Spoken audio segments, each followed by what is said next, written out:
Good day, campers. Today we're going to talk a little bit about installing a awning switch to operate your Carefree of Colorado electric awnings.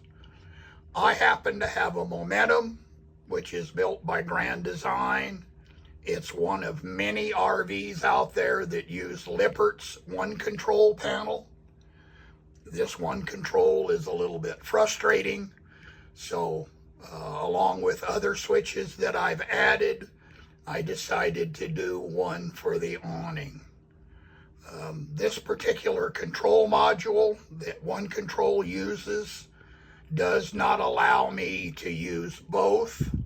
So this switch actually bypasses the one control module and operates the awning as though you did not have the one control panel at all. Next, we're going to open up this switch and talk about how it operates. All right, so to operate a Carefree of Colorado electric awning, or in fact any of the electric awnings, basically what you're doing is swapping power on the wires going to the motor. To go to one direction, you have positive on one wire and ground on the other. To make the awning come in, all you do is swap those.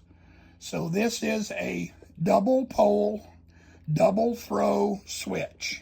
You can wire it one of two ways. You can either put power in the middle and then swap the motors, or you can put the motor in the middle and swap power.